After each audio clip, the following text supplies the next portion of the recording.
أعوذ بالله من الشيطان الرجيم. بسم الله الرحمن الرحيم.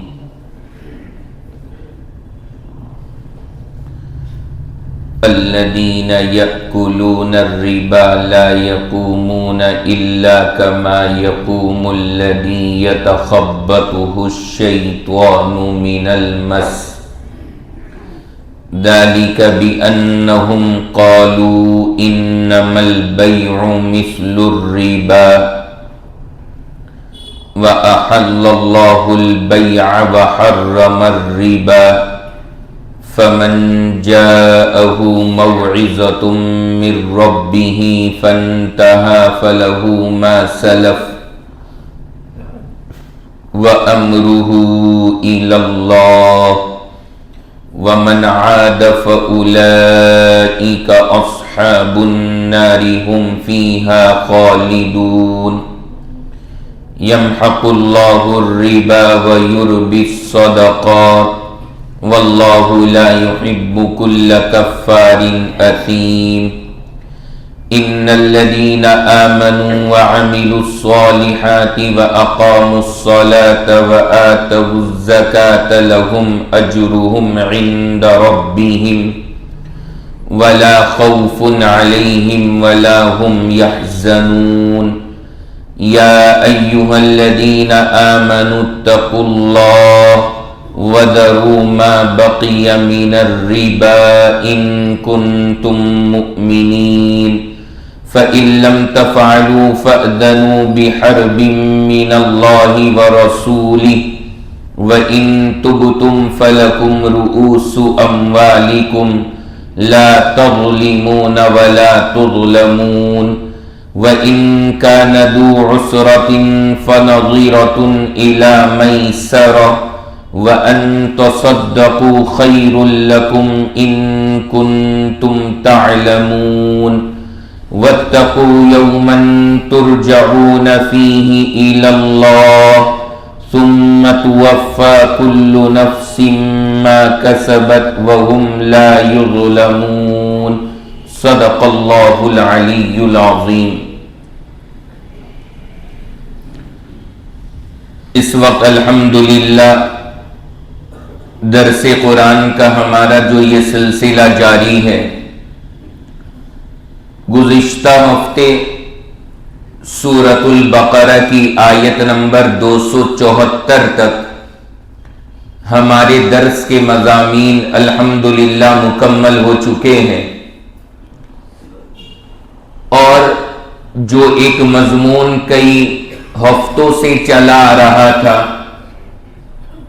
خرچ کے تعلق سے مضامین اور باتیں، الحمدللہ وہ گزشتہ ہفتے ہمارا اللہ کے فضل سے مکمل ہو گیا.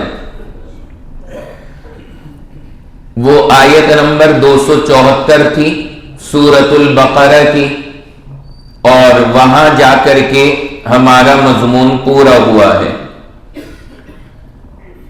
آج میں نے آپ حضرات کے سامنے جو تلاوت کی، یہ آیت نمبر 275 سے پڑھا ہے، اور یہ 7 آیتیں ہیں لگاتار. 275 76 77 پھر 78 پھر 79 پھر 80 اور 81. یہ ساری کی ساری آیات تقریباً آیت نمبر 182 تک. اب جو یہ مضمون چلے گا یہاں سے 7 آیتیں ہیں لائن سے، اور ان 7 آیتوں کے اندر اللہ تعالی نے ایک مسئلہ بیان فرمایا. یہ اللہ کے کلام کا انداز ہے. میں نے بار بار عرض کیا، کہیں کہیں تو اللہ تعالیٰ یہ فرماتے ہیں کہ ایک مضمون پر 1-2 آیتیں بیان کر دی جاتی، مضمون کو سمیٹ دیا جاتا ہے. کہیں کہیں پر یہ ہوتا ہے کہ ذرا ڈیٹیل میں بات عرض کی جاتی ہے، اور کہیں کہیں پر اللہ تعالیٰ یہ بھی فرماتے ہیں کہ تھوڑی سی باتیں اللہ کہیں پر ذکر کر دیتے ہیں، پھر تھوڑی سی کہیں پر اور تھوڑی سی کہیں پر، الگ الگ جگہ مضامین بیان کیے جاتے ہیں۔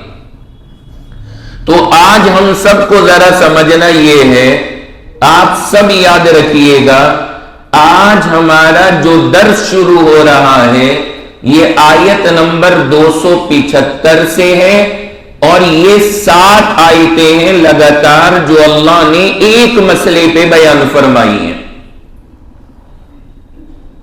اور ان 7 آیتوں کے ختم پر ہی ہمارا اور آپ کا اللہ نے چاہا اس سال کے درس کا سلسلہ بھی موقوف ہوگا، جو یہ آج ہم نے 7 آیتیں پڑھی ہیں۔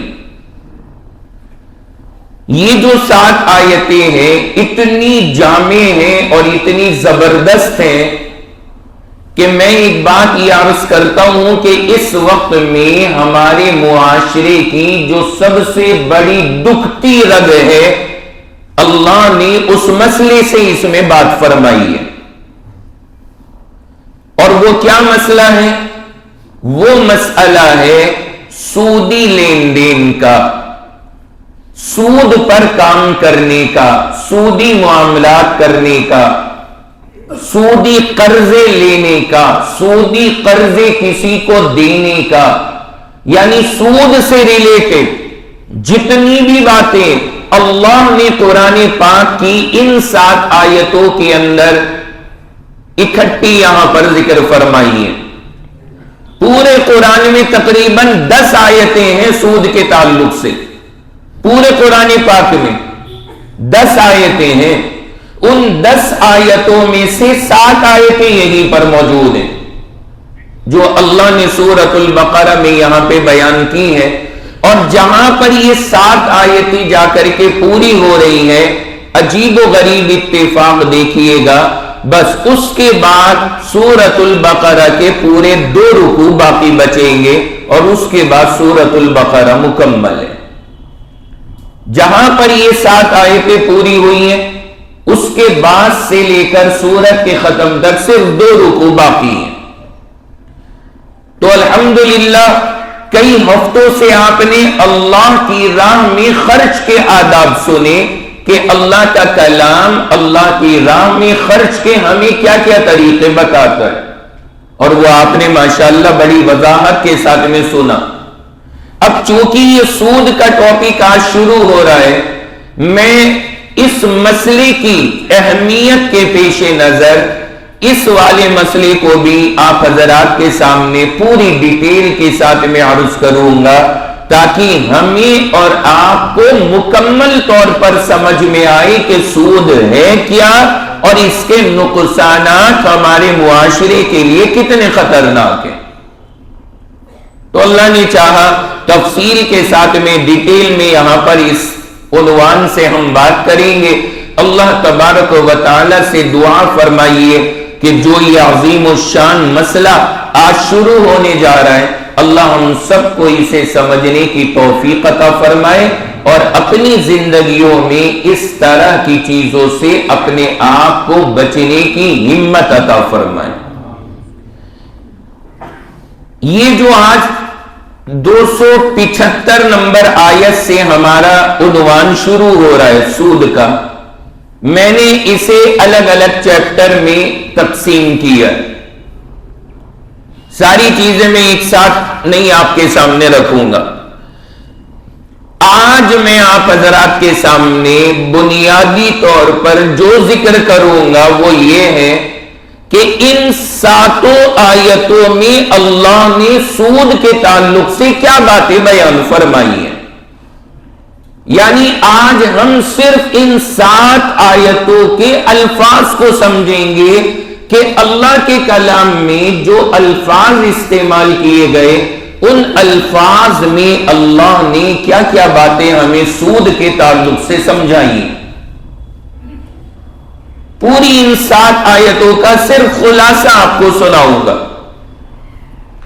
اور انشاءاللہ پھر اگلی مجلس میں اسلام کے اندر سود کی ڈیفینیشن کیا ہے، سود کیا کیا چیزیں کہلاتی ہیں، کہاں کہاں پر سود پایا جا سکتا ہے، پھر یہ انشاءاللہ دوسری مجلس کے اندر باتیں عرض کریں گے، اور پھر تیسری مجلس کے اندر جو مجھے آپ کے سامنے عرض کرنا ہے، وہ تیسری مجلس کے اندر اخیر چیز بتائی جائے گی کہ سود کے اوپر قرآن اور حدیث نے کیا کیا سزائیں اور وعیدیں سنائی ہیں، وہ انشاءاللہ اس موضوع کا جو آخری حصہ ہوگا اس میں وہ آپ کے سامنے ہم پیش کریں گے۔ اور یہ ساری باتیں میں اس لیے ڈیٹیل میں کر رہا ہوں چونکہ ظاہر سی بات ہے اللہ کے کلام میں یہاں پر یہ ٹاپک آیا ہے، اور یہ کتنا بڑا مسئلہ ہے ہمارے معاشرے کا وہ ہم سب جانتے ہیں، کتنا پھیلتا چلا جا رہا ہے، تو اس کی ڈیٹیل اور وضاحت بھی اتنی زیادہ ضروری ہے۔ تو جب یہ آیا ہے تو تسلی کے ساتھ میں ہمارے سامنے ساری باتیں آ جائیں تاکہ ایک مقام کے اوپر ہم اور آپ اچھی طرح سے ان ساری باتوں کو سمجھ لیں۔ اللہ ہم سب کے لیے سمجھنا آسان فرما دے۔ اب میں سب سے پہلے آیات مبارکہ آپ کے سامنے شروع کرتا ہوں۔ جو آیات ہیں، جو اللہ کی کلام کے الفاظ ہیں، ان کا مطلب آپ کو سمجھاتا ہوں کہ اللہ نے سود پر جو 7 آیتیں نازل کی سورۃ البقرہ میں، اس میں اللہ نے امت کو کیا پیغام عطا فرمایا۔ ابھی تو جو موٹا موٹا مطلب ہے سود کا وہ آپ اپنے ذہن میں رکھیے گا، باقی گہرائی کے ساتھ میں اس کی ڈیفینیشن، اس کا مطلب، اس کی تعریف، وہ سب انشاءاللہ آگے آپ کے سامنے آئے گی۔ سب سے پہلے یہ بات یاد رکھنا کہ یہ جو سود کا مسئلہ ہے یہ مسئلہ نازک بہت ہے۔ ایک طرف تو قرآن پاک کے اندر اور احادیث میں جو اس پر سخت وعیدیں آئی ہیں وہ ساری کی ساری موجود ہیں۔ کتنی بری چیز ہے یہ اور کتنا خطرناک کام ہے یہ، کیسی کیسی وعیدیں ایک جانب تو وہ ہیں، اور دوسری جانب جب ہم نظر ڈالتے ہیں تو آج یہ ہماری زندگیوں کا ایک حصہ بن چکا ہے، ایک پارٹ آف لائف بن چکا۔ ذرا سا کوئی مسئلہ پیش آیا کہ جی لون لے لو، ذرا سی کوئی پریشانی کی بات آئی کہ جی لون لے لو، کاروبار کرنا ہے لون لے لو۔ تو ایک جانب تو اللہ اور اس کا رسول اس کے بارے میں کیا کچھ کہہ رہے ہیں، وہ چیزیں ہیں غور کرنے کی، اور دوسری جانب یہ ہماری زندگی کا لازمی حصہ بن گیا ہے، اور آج کے دور میں کسی کا بھی اس سے بچنا ایک بہت بڑا معاملہ اور مرحلہ ہے، آسان نہیں ہے آج کی زندگی کے اندر اس سے اپنے آپ کو دور کر کے چلنا۔ اور دوسری جانب خالی اس کی برائی نہیں، دنیا آج اس کو اچھائی کے نام سے پروموٹ کر رہی ہے، حالانکہ آپ یقین مانیں جب آپ انشاءاللہ یہ ساری کی ساری باتیں سنیں گے ہم اس نتیجے پر پہنچیں گے کہ ہماری دنیاوی زندگی کے لیے برباد کرنے کا جو سب سے بڑا ہتھیار ہے وہ اللہ نے یہ سود کی شکل میں رکھا ہے۔ یہ سود کی شکل میں ہماری آزمائش کا ذریعہ ہے۔ اللہ نے بندوں کو آزمایا ہے، یہ تمہیں کرنے والا ہے برباد، تم برباد ہوں گے سود کے ذریعے، لیکن اس کو دنیا دکھاتی کتنے پیارے انداز میں کہ آپ حیران ہو جائیں گے۔ یہاں تک کہ آپ بینکوں کے اندر اگر اکاؤنٹ بھی کھلوانے جائیں گے باقاعدہ آپ کو سود کے ذریعے رغبت دلائی جائے گی کہ جی آپ یہاں اکاؤنٹ کھلواؤ۔ کیوں کھلواؤ؟ ہمارا ریٹ آف انٹرسٹ کم ہے، آپ کو لون کی ضرورت پڑے گی، کم کاغذات کے ساتھ ہم لون اویلیبل کرائیں گے، بیٹھے بٹھائے آپ کو قرض ملے گا، سود ملے گا، بیاج پہ پیسہ ملے گا۔ ان چیزوں کو باقاعدہ اچھائی کی شکل میں پروموٹ کیا جا رہا ہے، یہ تباہ کرنے والی ہیں یہ ساری چیزیں، ہماری زندگی کو اور معاشرتی نظام کو زہر ہیں یہ ساری چیزوں کے لیے۔ تو اس دور کے اندر ان چیزوں کا سمجھنا پھر ہمارے لیے اور زیادہ اہم بن جاتا ہے، اور زیادہ نازک ہو جاتا ہے کہ جو چیز اتنی خطرناک ہو اور اتنی زیادہ وہ چل گئی ہو تو پھر اس کے بارے میں واقف ہونا ہمارے لیے اور بھی زیادہ ضروری ہے۔ تو آیات مبارکہ اللہ تبارک و تعالی نے ذکر فرمائی ہے۔ اب آپ سب سے پہلی آیت سنیں، میں آیت پڑھ رہا ہوں اور انشاءاللہ اس کی وضاحت عرض کر رہا ہوں۔ اللہ نے ارشاد فرمایا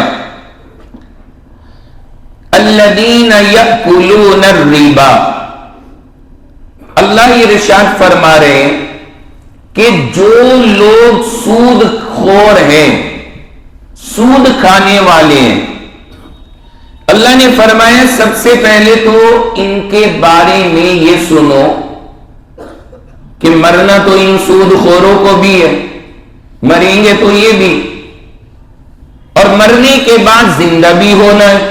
بھائی عقیدہ ہے یا نہیں ہمارا؟ مرنا بھی طے ہے، زندہ ہونا بھی طے ہے۔ اللہ نے فرمایا جو سود خور ہیں لا یقومون، یہ نہیں اٹھیں گے قیامت والے دن الا کما یقوم الذی یتخبطہ الشیطان من المس، فرمایا قیامت کے دن یہ نہیں اٹھیں گے مگر اس شخص کی طرح جس پر جن اور شیطان سوار ہو گیا۔ اللہ نے فرمایا یہ ایسے بدحواس ہو کر اور اپنے ہوش و حواس کو کھو کر پھر قیامت کے دن یہ اٹھیں گے، جیسے وہ شخص ہوتا ہے جس پر شیطان سوار ہو، وہ جو حالت ہوتی ہے اللہ نے کہا وہ حالت ان کی قیامت کے دن ہوگی سود خوروں کی۔ یہ جو سب سے پہلی چیز اللہ نے یہاں پہ بیان فرمائی ہے، سب سے پہلے میں اسی کو آپ کے سامنے سمجھاتا ہوں کہ دیکھیں قیامت کے دن میدان محشر میں جب یہ قبر سے اٹھیں گے تو ان کا حال کیا ہوگا؟ ان کا حال ایسا ہوگا جیسے دنیا میں کسی انسان پر جن آ جاتے ہیں تو اس کی حالت خراب ہوتی، کیا بول رہا ہے، کیا بک رہا ہے، کیا زبان سے نکل رہا ہے، کیا اس کی زبان پر ہے، کیا بولنا ہے، کیا جواب دینا ہے، اس بندے کو کچھ بھی پتا، بولو بھائی چلتا ہے؟ نہیں چلتا، کچھ نہیں چلتا۔ اللہ نے فرمایا جو سود خور ہیں قیامت میں ان کا حال ایسا ہوگا جیسے کسی پر جن آ گئے ہوں اور شیطان اس پر سوار ہو، تو جیسے وہ بوکھلایا ہوا رہتا ہے، ہوش و حواس ٹھکانے نہیں رہتے، بالکل ایسا ہی معاملہ اس بندے کا ہوگا جس نے دنیا میں سود کھانے کی عادت ڈالی۔ سب سے پہلی جو بات اللہ نے یہاں پر بیان فرمائی ہے وہ یہ ہے۔ اب آپ ذرا اس سے اندازہ لگائیں کہ میدان محشر کا وہ منظر جس میں اللہ کے سامنے ساری دنیا پیش ہو رہی ہے اور نبی بھی اللہ کے رعب اور جلال کی وجہ سے اس دن کانپ رہے ہیں، سب کی حالتیں خراب ہیں، انبیاء کرام بھی اللہ سے بات کرنے کی جرات نہیں کر پا رہے، اتنا خطرناک منظر میدان محشر کا۔ اس دن ویسے ہی لوگوں کی عقلیں خراب ہو رہی ہوں گی، اور جو یہ سود خور ہیں اوپر سے ان کا حال یہ ہوگا کہ ان کی حالت پہلے ہی ایسی ہوگی جیسے ان پر بھوت آ گئے۔ کتنا خطرناک معاملہ! یعنی جہاں پر اچھی عقل والے پہلے ہی فیل ہو رہے ہیں، اور دماغ کام نہیں کر رہے، اللہ کے سامنے کانپ رہے لوگ، نبی تک اللہ سے بات کی جرات نہیں کر پا رہے، اس دن اگر خدا نہ خواستہ کسی کا حال ایسا ہے کہ اس کی اپنی کیفیت ایسی ہو گئی کہ اس کے اوپر گویا کہ جن آ گئے ہو، تو پھر ظاہر سی بات ہے اس کا حشر اللہ کے سامنے کیا ہوگا۔ اللہ نے سب سے پہلے جو سود کا ٹاپک شروع کیا، وہاں پہ سب سے پہلی بات یہی بیان فرمائی ہے، سب سے پہلی بات یہی بیان فرمائی ہے۔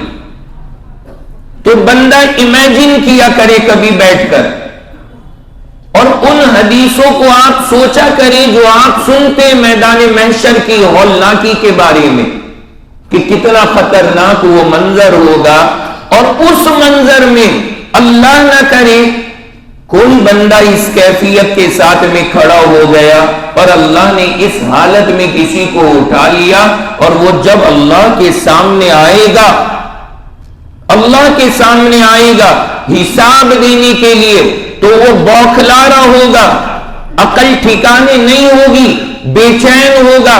تو آپ اندازہ لگاؤ پھر وہ حساب کیا دے گا، کیا وہ حساب دے گا۔ تو آج جو ہمیں ہر چیز میں بالکل آسان راستہ نظر آتا ہے کہ جی سود لے لو، سود پہ پیسہ اٹھا لو، یہ اتنا آسان نہیں ہے جتنا ہمیں نظر آ رہا ہے۔ یہ آخرت میں ہمارے ساتھ میں یہ حال ہونے والا ہے اگر ہم نے سود کے مسئلے کو ہلکے میں لیا، اگر اللہ نہ کرے اس میں غفلت ہے۔ سب سے پہلی بات۔ دوسری بات، میں ایک بات اور عرض کروں، اگلی بات، کہ اللہ نے یہاں پر یہ نہیں فرمایا کہ وہ بندہ بے ہوش ہوگا، ساری دنیا تو ہوش میں آ کے کھڑی ہو گئی اور وہ بے ہوش ہو کے پڑا رہے گا۔ اللہ نے فرمایا بے ہوش نہیں ہوگا، بلکہ وہ ایسا ہوگا جیسے اس پہ جنات آ رہے ہیں۔ کیوں؟ وجہ یہ ہے کہ اگر بندہ بے ہوش ہو جائے تو وہ تو چپ ہو کر کے ایک جانب پڑا رہتا ہے، بے ہوش ہو گیا ایک جانب پڑا رہا ہے، اسے دنیا کا کچھ نہیں پتا، بے ہوش ہو گئے آدمی، زبان بھی چلنی بند ہو گئی۔ اللہ نے فرمایا اس بندے کی وہ کیفیت نہیں ہوگی بے ہوشی والی، بلکہ اس کی کیفیت وہ ہوگی جو کیا ہوتی ہے، جنات والی۔ بھائی دیکھے یا نہیں دن بھر جن آئے ہوئے ہوتے ہیں؟ نہیں دیکھ رکھے؟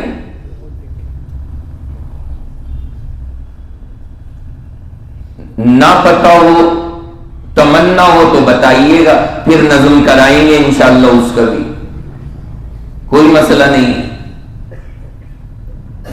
تو وہ جو کیفیت ہوتی ہے، اللہ تعالیٰ نے فرمایا کہ یہ حال ہوگا، یعنی میں یہ بات عرض کرنا چاہ رہا ہوں کہ اگر بے ہوشی کی کیفیت بھی ہوتی معاملہ ہلکا تھا، کیونکہ بے ہوش آدمی مستقل بولتا نہیں ہے۔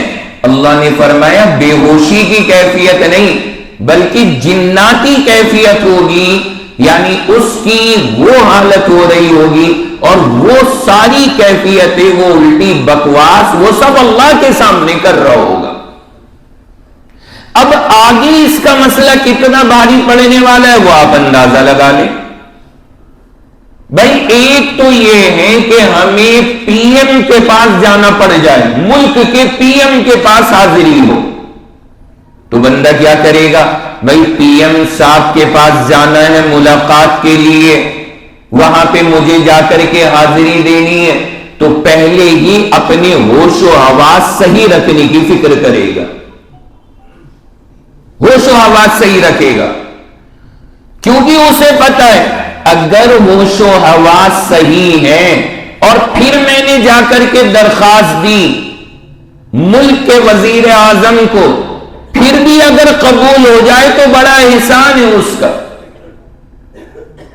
اور اگر ہوش و حواس ہی نہیں ہے جناب والا کے، پی ایم سے ملاقات کا وقت آیا، کہا کہ چل بھائی اندر پی ایم ہاؤس میں اندر بیٹھے، صدر صاحب جا کے مل کر بات، اور اس نے جانے سے پہلے ایک پیک چڑھا لیا، جھومتا ہوا جا رہا ہے، کبھی چھت دیکھ رہا، کبھی زمین دیکھ رہا، اور جا کر کے یوں اپنی درخواست پھینک کر کے دیتا ہے، پڑھ لے بھائی، کیونکہ یہ تو اپنے دماغ میں اپنے آپ کو پی ایم سمجھ رہا ہوتا ہے نا۔ جن پر یہ کیفیت ہوتی ہے وہ اپنے دماغ میں خود کو صدر سمجھ رہے ہیں، یوں پھینکی، تو ظاہر سی بات ہے آپ اندازہ لگائیے کہ اس بندے کی درخواست کا قبول نہ ہونا تو طے ہے کہ درخواست قبول نہیں ہوگی، پیٹے گا چھیٹے گا وہ سب الگ ہوگا۔ یہی معاملہ اللہ کے یہاں کا ہے۔ اللہ کے یہاں یہ بدحواسی کے اندر اٹھیں گے جیسے جنات کا ان کے اوپر اثر ہو، یعنی جانا بھی ہوگا اللہ کے دربار میں، یہ بھی نہیں کہ بے ہوش پڑے ہیں ایک سائیڈ میں، ایسا بھی نہیں ہے، پیش بھی ہوں گے لیکن اپنی اس کیفیت کی وجہ سے الٹی حرکتیں کریں گے۔ تو ذرا بتائیے پھر اللہ کے یہاں پر مغفرت اور معافی ملے گی؟ پھر تو جو چانس تھے نا وہ بھی ختم ہو جائیں گے۔ یہ جو اللہ نے منظر کھینچا ہے نا، یہ منظر ہمیں یہ بتانے کے لیے کافی ہے کہ سود خور نہ آسانی سے بخشا نہیں جانے والا، سود خور نہیں چھوٹنے والا، کیونکہ جو کیفیت اللہ نے نقل کی، اللہ کے سامنے اس کی پیشی کی، وہ کیفیت ہی ایسی ہے کہ اس پر دنیا کا کوئی چھوٹے سے چھوٹا حاکم بھی درخواست کو قبول نہیں کر سکتا۔ احکم الحاکمین تو کیا اس کیفیت میں مغفرت دے گا؟ تو سب سے پہلی چیز اللہ تعالی نے یہاں پر یہ بیان فرمائی ہے۔ تو اس وجہ سے ہم سب کو یہ بات ذہن میں رکھنی چاہیے کہ یہ چیز اتنی خطرناک ہے اور اللہ نے ان کے ساتھ میں ایسا معاملہ فرمایا۔ اور علماء نے عجیب بات لکھی ہے کہ سود خور کو اللہ تعالی اس قدر مدہوش کر کے جو قیامت کے اندر اٹھائیں گے، اس کی وجہ کیا ہے؟ اس کی وجہ یہ ہے کہ یہ شخص دنیا کے اندر پیسہ کمانے میں اور پیسے کی لالچ میں مدہوش تھا، نہ اسے کسی غریب پر ترس آیا، نہ اسے کمزور پر رحم آیا، اس نے دنیا میں کسی کی کوئی مجبوری نہیں دیکھی۔ اللہ نے کہا جیسا تو یہاں پہ مدہوش تھا، اب اس مدہوشی کا نتیجہ آخرت میں تو اللہ کے سامنے مدہوش پیش کیا جائے گا۔ یہ جتنے بھی سود دینے والے ہیں، ظاہر سی بات ہے یہ غریبوں کی غربت کا فائدہ اٹھا رہے ہیں، مدہوش ہیں یہ، انہیں ایک لمحے کو یہ احساس نہیں ہے کہ ہم کسی غریب کے ساتھ میں کیا معاملہ کر رہے ہیں، کس کی مجبوری کا کیسا فائدہ اٹھا رہے ہیں، یہ جیسے اپنی مستی میں مدہوش ہیں۔ اللہ نے فرمایا تم یہاں مستی میں مدہوش ہو، وہاں میں تمہیں میدان محشر کی مدہوشی دوں گا، اور پھر تمہیں پتہ لگے گا کہ کسی چیز میں مدہوش ہونا اس کا انجام کتنا برا ہوتا ہے۔ تو اللہ تعالیٰ نے یہاں کی اس مدہوشی کے بدلے میں وہاں کی مدہوشی ان کی قسمت میں تحریر فرما دی۔ مست ہو نا تم دنیا کے اندر، تو ہم مست ہو کر کے اٹھو، آخرت کے اندر تمہیں پتہ لگے گا کہ اس کیفیت کا نتیجہ تمہارے سامنے کتنا خطرناک آنے والا ہے۔ دوسری بات علماء نے لکھا کہ یہ سزا جو اللہ نے دی، اس کی دوسری وجہ یہ ہے کہ یہ شخص دنیا میں عقلی رنگ کے اندر اپنی بے عقلی کو ظاہر کرتا تھا۔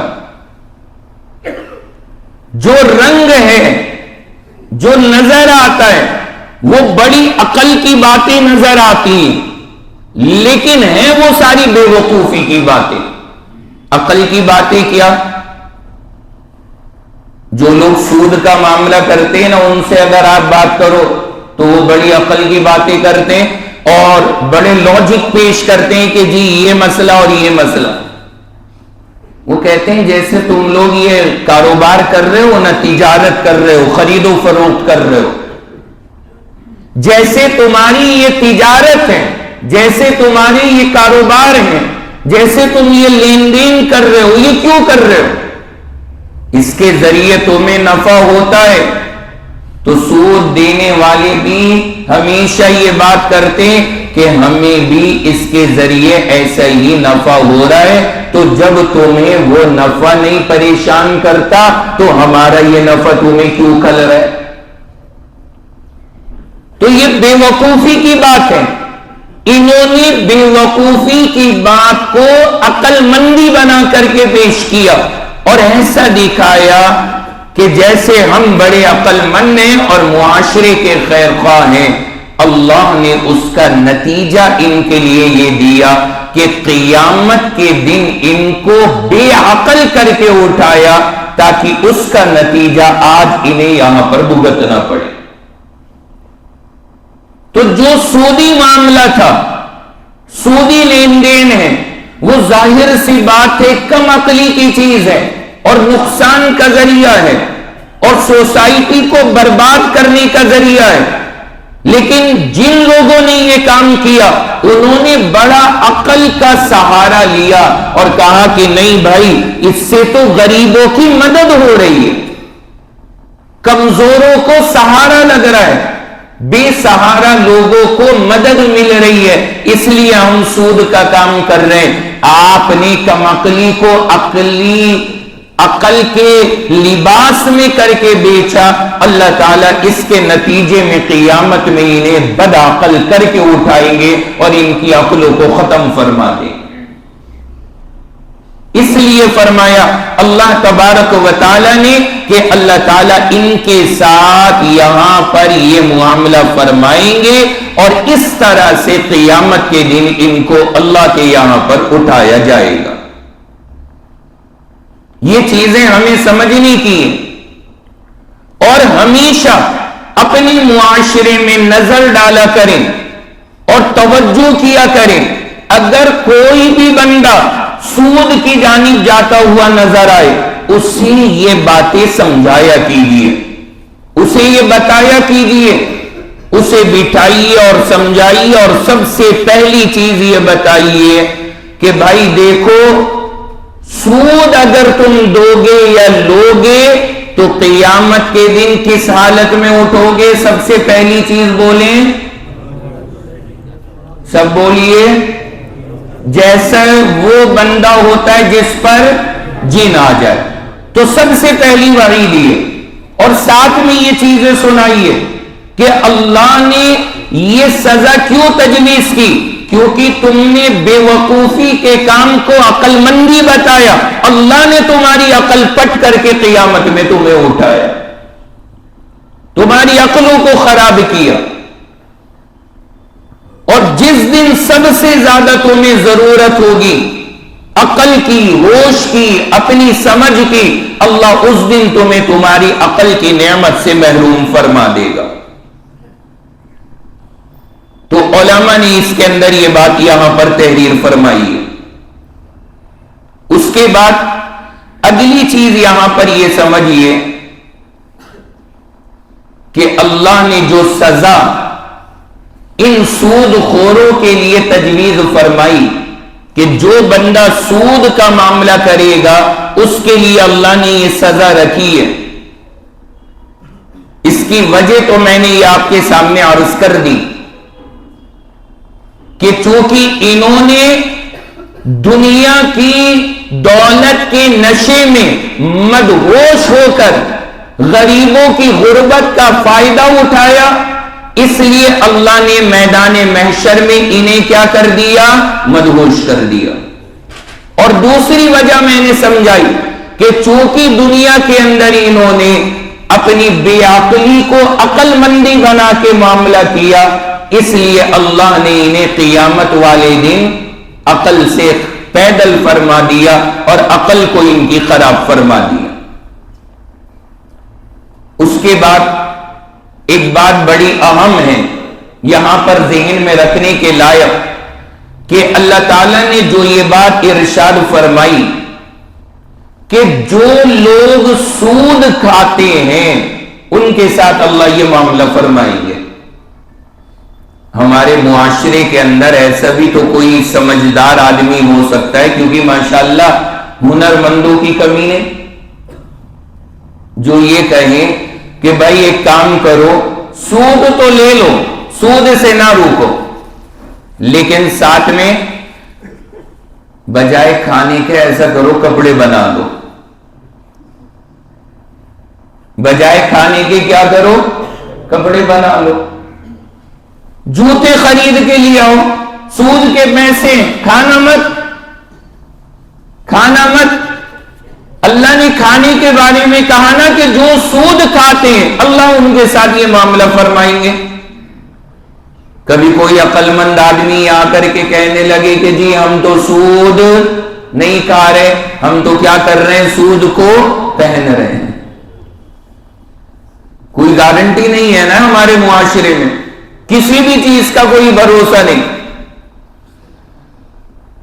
تو یہاں پر یہ بات یاد رکھیے گا کہ اللہ نے جو یہ بات ارشاد فرمائی، سود کھانے والوں کا یہ حشر ہوگا، اس میں چاہے بندہ سود کو کھائے، چاہے سود کو پہنے، اور چاہے سود کا مکان تعمیر کرے، اور چاہے سودی پیسے سے گھر میں فرنیچر ڈالے، یہ تمام کی تمام شکلیں کس بات میں داخل ہیں، سود کے کھانے میں شامل۔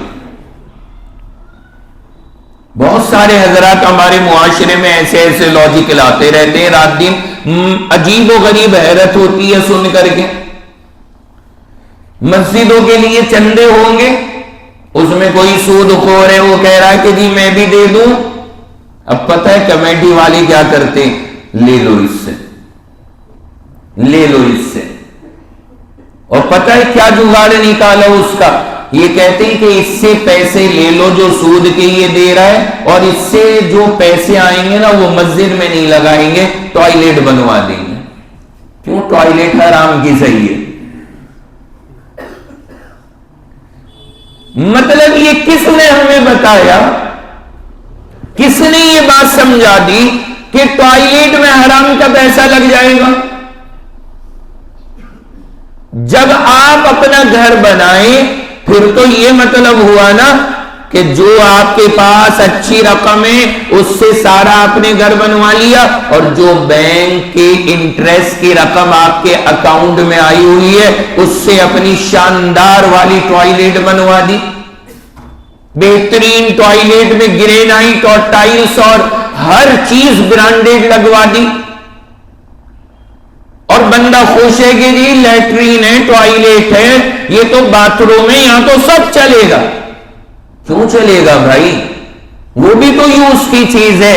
جس طرح سے مسجد کی محراب کے اندر حرام کا پیسہ نہیں لگ سکتا، اسی طرح ٹوائلٹ یا بیت الخلا بنانے میں بھی حرام کا پیسہ نہیں لگ سکتا۔ بولو بھائی، ہاں یہ یاد کیجیے باتیں۔ لگا رکھا لوگوں نے دبا کر، ٹینشن نہیں لے رہے کہ جی یہ تو غلط پیسہ ہے، اس کے ہم غسل خانے بنوا دیں گے۔ کیوں؟ حرام کے میں نہ ہوگے تو غسل ہوگا۔ کمال کر دیا۔ تو ایسی ایسی باتیں ہمارے معاشرے میں کہی جاتی ہیں، شریعت میں ان کا کوئی اعتبار نہیں ہے، یہ بنا وجہ کی بہانے بازیاں ہیں۔ تو بالکل اسی طرح میں نے یہ بات عرض کی کہ جس طرح، بولو بھائی، سود کا کھانا، بولیں حلال یا حرام؟ حرام۔ اسی طرح سود کا لباس پہننا حرام۔ اسی طرح سود کے پیسوں کا گھر بنانا حرام، اور سود کے پیسوں کا گھر میں فرنیچر لا کے ڈالنا حرام۔ یہ سب چیزیں اس میں داخل ہیں۔ کھانے کا مطلب خالی یہ نہیں کہ ہم لقمے بنانے چھوڑ دیں اور یہ بہانے کر کے ہم سائیڈ میں کو نکل جائیں، تو یہ چیز ہمیں یاد رکھنی چاہیے کہ ہر چیز اس کے اندر داخل ہے، اور اللہ تعالیٰ نے ہر چیز کو یہاں پر اسی کے ساتھ بھی شامل فرمایا، تو سب چیزیں اس میں داخل ہیں۔ یعنی بندے کو سود کے ہر عمل سے بچنا ہے، کہیں بھی میرا کوئی کام سود کا نہ ہو، کسی طرح میرے اوپر گھر میں جھاڑو بھی سود کے پیسوں کی نہ آئے، ٹوائلٹ کی جو سیٹ ہے وہ بھی سود کے پیسے کی جائز نہیں، کسی بھی طرح اس کا یوز کرنا ہمارے لیے صحیح نہیں۔ بہانے بنا بنا کے کچھ سے کچھ کر کے کہیں سے کہیں باتیں گھما کر کے بندہ آرام سے یوز کر لے رہا ہے، غفلت ہو رہی ہے آج کل ہمارے معاشرے میں، اور حیرت ہوتی ہے حرام کی کمائیوں سے، حرام کی آمدنی سے، سودی معاملات سے گھر بنائیں گے عالی شان اور 3 منزلہ مکان بنا کے بینر لگوائیں گے اس پر، کیا ھذا من فضل ربی، کمال کر دیا۔ ارے کیوں کریڈٹ آپ شیطان سے چھین رہے ہو؟ یہ اللہ کا فضل ہے، ظالم کہیں کے، مطلب سودی پیسے سے گھر بنایا، اور ھذا من فضل ربی، شیطان بھی نہیں سوچتا ہوگا یار کیسا غدار ہے یہ، کام تو میں نے کرایا اور کریڈٹ ہی اللہ کو دے رہا ہے۔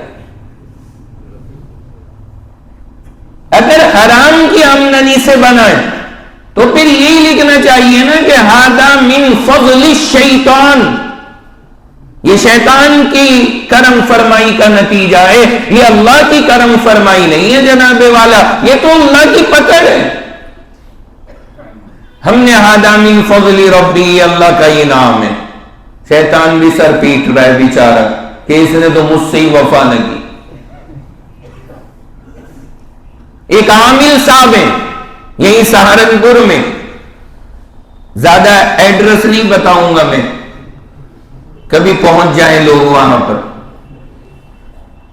اب ابھی میں ایک کالونی میں گیا، بالکل وہاں پر سامنے بڑی روڈ پر شاندار 3 منزلہ گھر بنا ہوا ہے زبردست، اور وہ مجھے پتا ہے کیسا بنا رہا ہے وہ لوگوں کا، اور بڑھیا کر کے پاگل بنا رہے ہیں، اور شاندار کمائی کی اور گھر بنا دیا، اور بنانے کے بعد میں اس پر بھی میں نے دیکھا وہاں لکھا تھا ھذا من فضل ربی، میں نے کہا اسے لکھنا تھا ھذا من فضل التعویذ، یہ تو سب تعویذ کی برکتیں۔ ایسا پاگل بنایا میں نے لوگوں کا کہ 4 سال کے اندر یہ تعمیر کھڑی ہو گئی۔ بھائی جس جگہ سے بنا ہے کریڈٹ اسی کو ملنا چاہیے نا، نہیں سمجھ رہے؟ ہاں حلال آمدنی سے بنایا، محنت کے پیسے سے بنایا، اپنی کمائی سے بنایا، اس پر شان سے لکھواؤ ھذا من فضل ربی، کیونکہ یہ ہے واقعی اللہ کا فضل۔ اپنا گھر بن جانا یہ کوئی چھوٹی بات نہیں ہے، یہ بھی اللہ کی بڑی نعمت ہے، لیکن جب وہ حلال کی آمدنی سے بناؤ۔ تو جہاں پر شیطان کی محنت ہے پھر کریڈٹ اسی بیچارے کو دیا کرے، پھر اس سے اس کا کریڈٹ نہ چھینا کرے، اس سے اس کی مارکیٹنگ خراب ہوتی، وہ ناراض ہوتا ہے، محنت میری نام کسی اور کا، ایسا تھوڑی چلے گا، اور واقعی نہیں چلے گا، اس میں ہم بھی اس کی سپورٹ کرتے ہیں۔ یہ کیا طریقہ ہے؟ تو میں عرض یہ کر رہا کہ ہمیں اور آپ کو اس کا خیال رکھنا چاہیے۔ اللہ نے یہ سب سے پہلی بات بیان فرمائی، اس کے بعد آگے اللہ نے کیسی خبر لی ہے سود خوروں کی؟ پہلی تو مثال یہ ایسی عجیب و غریب مثال کہ ایسے اٹھو گے تم جیسے جنات بہ کے آگے اللہ نے کہا اور سنو، ذالک بأنہم قالوا انما البیع مثل الربا. اللہ نے فرمایا، اللہ یہ ارشاد فرما رہے ہیں آگے کہ جب آپ ان سود خوروں سے کہو کہ جی یہ غلط ہے تو یہ دلیل دیتے ہیں. دلیل ان کے پاس موجود ہے، ماشاءاللہ دلیل ہر ایک کے پاس ہے. کیا دلیل ہے ان کے پاس؟ ان کی دلیل یہ ہے کہ بھائی تمہارے پاس ایک پین ہے، سننا دلیل ان کی، وہ تمہیں ملا 10 روپے کا اور تم نے بیچا کتنے کا؟ 15 کا. 15 کہہ نہیں رہے ویسے، کیونکہ پتا اگر 10 کا ملا تو 15 میں کون دے رہا ہے. تو آپ نے 10 کا پین لیا اور کتنے میں بیچا؟ 15 میں. تو جو سود خور ہیں اللہ کہہ رہے ہیں وہ دلیل دیتے تم نے نہیں بڑھا کے لیے. سود خوروں کی دلیل دیکھیں، تم نے نہیں بڑھا کے لیے. اگر ہم کسی کو 10 روپے دیں اور اس سے 15 واپس لیں تو یہ غلط ہے، لیکن جو تم یہاں پر پین دے رہے ہو اور 5 روپے بڑھا کر کے لے رہے ہو یہ غلط نہیں ہے. قالوا انما، اللہ نے فرمایا وہ یہ کہہ رہے ہیں انما البیع مثل الربا، کہ جیسے خرید و فروخت ہوتی ہے سود کا دھندا بھی تو ویسے ہی چلتا ہے. تو ان کے پاس اپنی دلیل ہے اور وہاں سے انہوں نے اٹھا کے دلیل یہاں پہ جوڑ دی. تو جس طرح خرید و فروخت میں تجارت میں بندہ نفع کماتا ہے ایسے ہی ہم سود میں کما رہے ہیں. تو اگر سود حرام ہے تو وہ تجارت بھی حرام ہونی چاہیے، لیکن اگر وہ حلال ہے تجارت تو سود بھی کیا ہونا چاہیے؟ بولیں حلال. بھائی ان کی طرف سے دلیل دے رہے ہیں، میں آپ کا نہیں کہہ رہا. ہم تو مطلب ابھی یاد کریں ان کی دلیل یہ ہے. اور آج بھی ہیں لوگ، آج بھی ہیں لوگ. ہم لوگ جاتے ہیں نا بینکوں کے اندر کام کرانے کے لیے جب، تو وہاں پہ وہ جتنے ان کے آدمی بیٹھے ہوتے ہیں وہ سب پکڑ کے دنیا بھر کی چیزیں ہمیں سنانی شروع کرتے ہیں کہ جی یہ کریں یہ کریں یہ کریں. تو ہم کہاں خالی سننے والے، پھر ہم سناتے بھی. آپ نے اتنے فائدے گنوائے، اب ہم نقصانات گنواتے، وہ سنیے. ہم نقصانات گنوا رہے ہیں، وہ فائدے گنوا رہے ہیں. وہ کہتے ہیں یہ تو بالکل سمپل ہے پروسیس، جیسے آپ مارکیٹ کرتے ہیں، تجارت کرتے ہیں، ایکسپورٹ امپورٹ کرتے ہیں، چیزیں خریدتے بیچتے ہیں، بالکل ایسے ہی سود کا معاملہ ہے. آپ دے رہے ہو اور بڑھا کے وصول کر رہے ہو. جیسے 10 کی چیز آپ 20 میں بیچ رہے ہو، وہ جائز یہ بھی جائز. اللہ نے فرمایا یہ ان کی دلیل ہے. اب اس کا جواب کیا ہے؟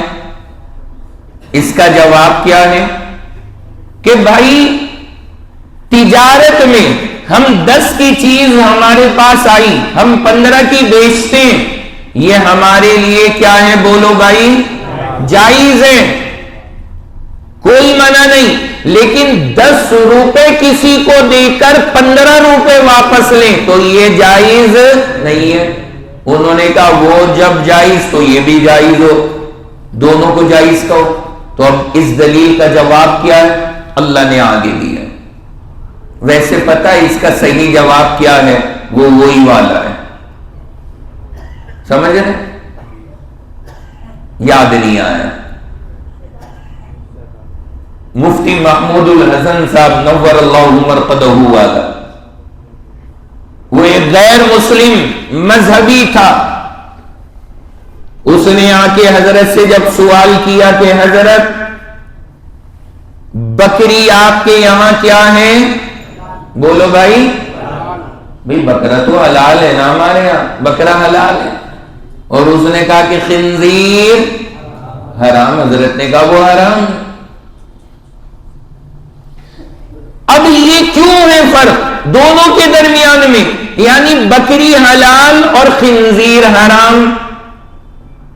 یہاں پہ میں ایک بات عرض کر دوں، ہمارے یہاں لوگ سمجھتے ہیں اس خنزیر کا نام لینے سے منہ ناپاک ہو جاتا ہے. بھائی وہ کھانے سے ناپاک ہوتا ہے، نام لینے سے تھوڑی ناپاک ہوتا ہے. قرآن میں 10 جگہ خنزیر کا لفظ آیا ہے، قرآن میں ہے. تو اس کے نام لینے سے نہیں منہ ناپاک ہوتا. ہاں اللہ نہ کرے کوئی کھائے گا تب منہ ناپاک ہوگا. کسی سے کچھ بات کرو نہ کہتے وہ والا جانور، وہ والا بھائی کون سا والا؟ وہ گول منہ والا، چھوٹی پونچھ والا، موٹے پیٹ والا. او بھائی سیدھا سیدھا بتاؤ نا، جو بھی ہے خنزیر ہے تو بتاؤ خنزیر ہے. اردو میں اسے سور کہتے ہیں، عربی میں اسے خنزیر کہتے ہیں، تو کوئی حرج نہیں ہے اس کے نام لینے میں. انگلش میں اسے پگ کہتے ہیں. اور کچھ ہمارے ہاں یاد آیا، کچھ اس میں بھی زیادہ احتیاط والے جو یہ ہمارے انگریز لوگ ہیں، یہ کہتے PIG، مطلب اب حلال ہے، اب نہیں منہ حرام ہوگا. حرام غلط چیز کو اگر پورا کھا لو تو حرام ہے، اور اگر ایک ایک بوٹی کر کے کھاؤ تو حلال ہے. مطلب پگ کہو گے تو حرام ہے، منہ ناپاک. اور PIG کہو گے تو نو ٹینشن، واجب. ایسا نہ کوئی مسئلہ نہیں ہے شریعت میں. یہ بات میں نے درمیان میں عرض کی کیونکہ بہت مشہور ہے اس طرح کی بات ہمارے معاشرے میں. تو میں عرض یہ کر رہا یہاں پر، پھر بات پر واپس آئیے. اللہ تعالیٰ یہاں پر یہ بات ارشاد فرما رہے ہیں، بڑی زبردست بات اللہ نے کہی ہے، بہت قابل توجہ چیز ہے ہم سب کے لیے. میں عرض یہ کر رہا کہ جو سود خور ہیں وہ دلیل دے رہے ہیں. ان کی دلیل کیا ہے کہ جی سود کو اگر تم حرام کہتے ہو تو تجارت بھی کیا ہونی چاہیے؟ حرام. اور اگر تجارت کرنا حلال ہے، 10 کی چیز 20 میں بیچنا حلال ہے، تو سود بھی کیا ہونا چاہیے؟ حلال ہونا چاہیے. یہ ان کی دلیل ہے. اللہ نے جو جواب دیا وہ تو اپنی جگہ ہے، وہ میں بھی سناؤں گا، لیکن میں نے درمیان میں یہ بات عرض کی کہ یہاں پر ایک جواب وہ چلے گا. اس نے آ کے حضرت مفتی محمود الحسن صاحب سے کہا حضرت بکری حلال؟ فرمایا جی. اس نے کہا خنزیر؟ حضرت نے کہا حرام. اس نے کہا فرق کیا ہوا؟ کہتا ہے بکری کی ٹانگیں کتنی ہیں؟ آپ بھی بتا دیجئے کتنی ہے؟ 4. اور خنزیر کی ٹانگیں 4 ہی ہیں. ایسا نہیں ہے کہ 6 ہے، وہاں 4 ہی ہیں. دونوں کے کان کتنے کتنے؟ 2. پونچھ کتنی ہے دونوں میں؟ 1. اور دیکھنے میں بھی تقریباً ڈیل ڈول تھوڑا سا یہ پھیلا ہوا زیادہ ہوتا ہے، باقی جو ہے نا سائز تقریباً آس پاس ہے.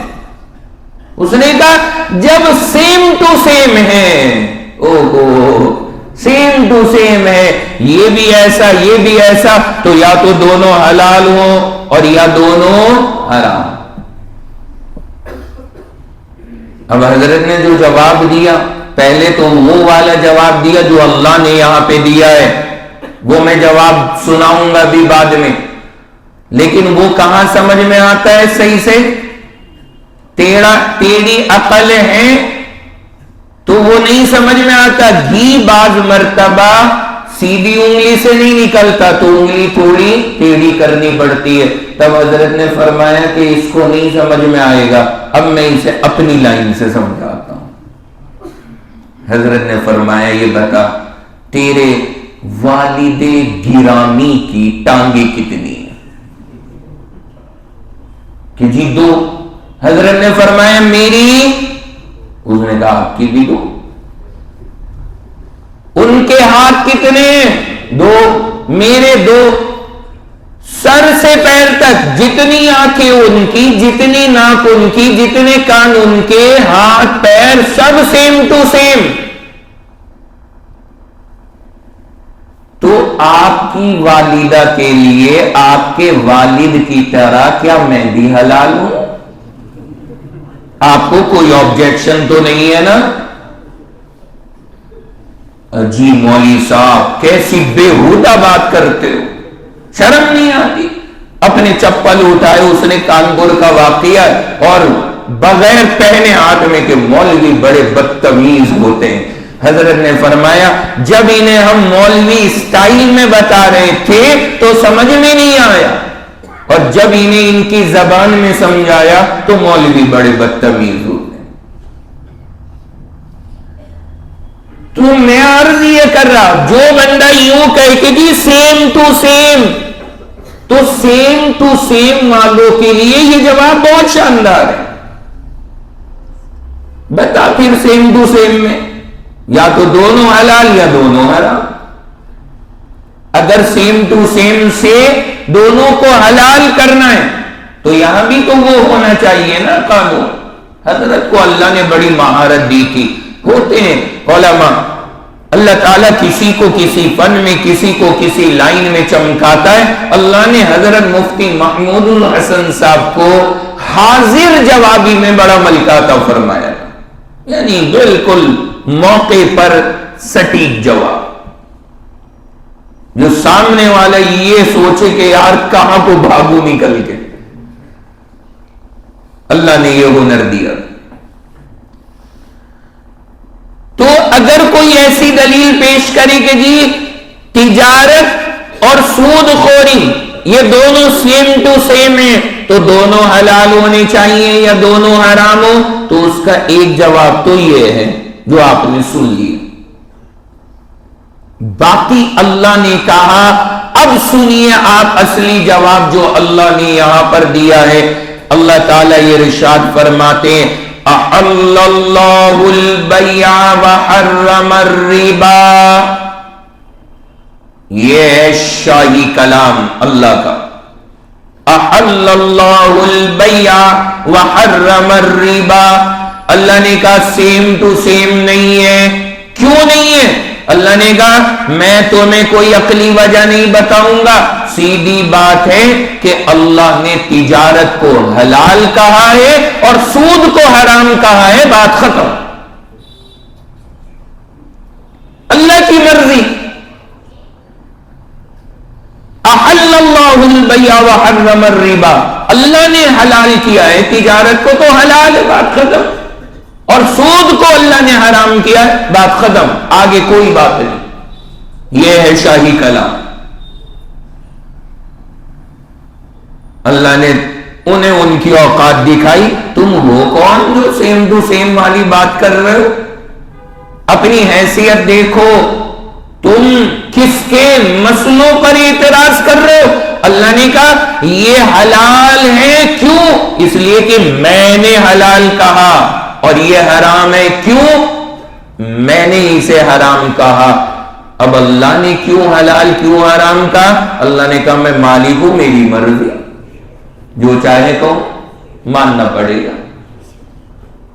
یہ ہے شاہی کلام. اس کا مزہ الگ ہے. اور یہ مزہ نہ جناب صرف اللہ کے کلام میں. یہ حکومت والی بات، بادشاہت والی بات تو اللہ پہ جچتی ہے، اللہ پہ بڑی زیب دیتی ہے اور بڑی اچھی لگتی ہے جب اللہ ایسی باتیں کلیئرلی کہتے ہیں کہ تم ہوتے کون ہو کہ میں تمہیں وجہ بتاؤں. اللہ نے کہا تمہاری حیثیت کیا ہے کہ تمہیں وجہ بتائی جائے. احل اللہ البیع وحرم الربا. یہ ہے بس سب سے بڑی وجہ. اور میں ایک بات عرض کرتا ہوں مسلمانوں، سمجھنا، یہ سب سے بڑی بس وجہ ہے ہمارے لیے سارے دین کی.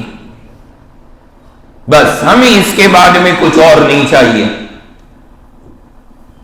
عقل کے گھوڑے نہ دوڑایا کریں. عقل شریعت کے اندر جو چیز آ گئی اللہ نے کہہ دی، بات ختم. ہمیں نہیں پتا. ہم تو مانتے ہیں. تم ہمیں کہتے ہو کہ تم انبت ہو. بھائی ہم تو اللہ کے اور اس کے رسول کے انبت ہیں. بولو بتاؤ اور کیا کہنا ہے. اور اپنی ہم الحمدللہ اس میں خوش قسمتی سمجھتے ہیں اور دعا ہے اللہ سے اللہ ہمیں اپنی اور اپنے رسول کی انبتی میں بھی موت عطا فرما دے. ہم کامیاب ہیں. ہاں انہی دو کی کریں گے, تیسرے کی نہیں.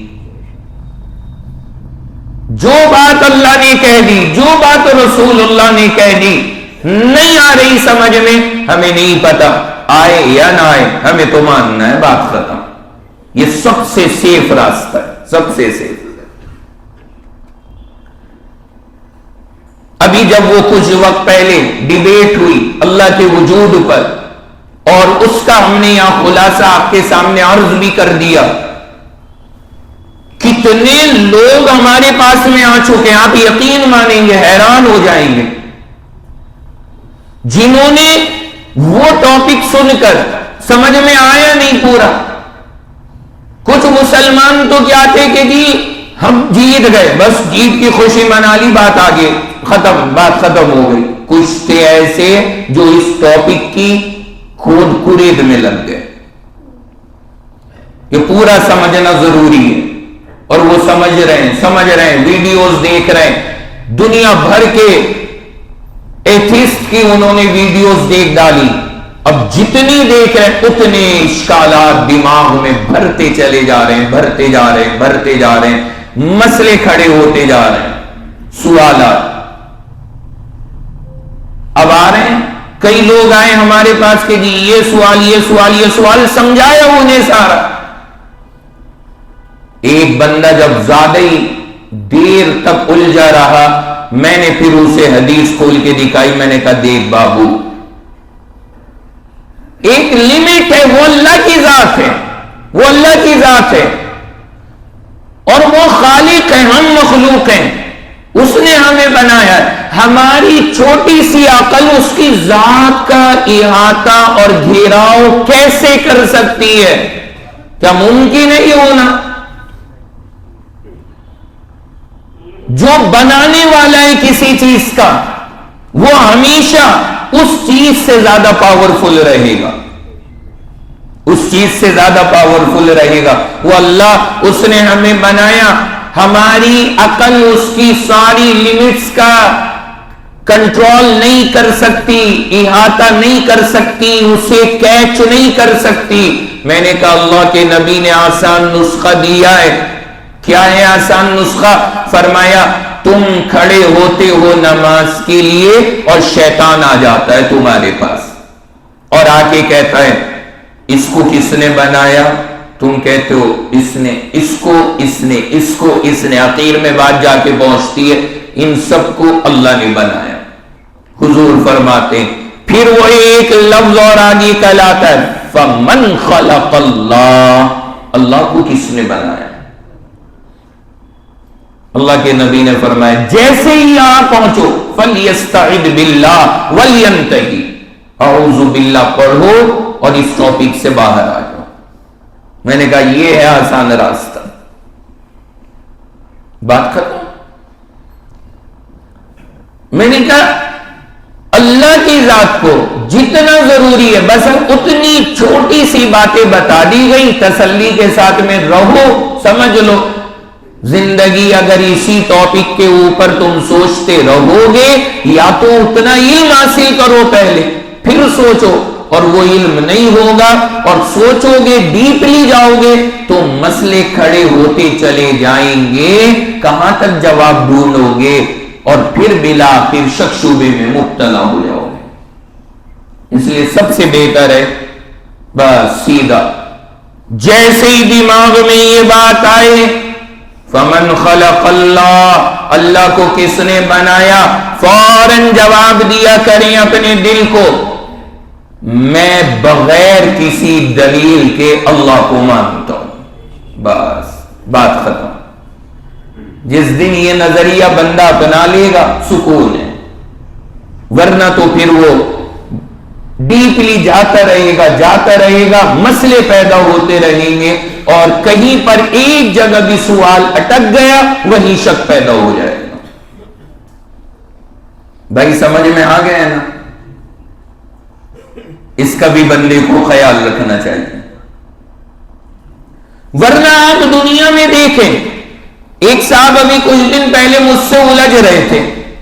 میں نے کہا بھائی آسان راستہ ہے یہی مان لو. انہوں نے کہا نہیں جی، گہرائی تک جانا، پتہ تو لگے کس نے بنایا ہے سب کو. میں نے کہا تم وہ سارا ٹاپک تو چھوڑ دو.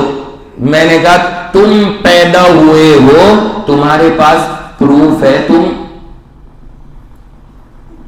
گھر پہ ہی ہو؟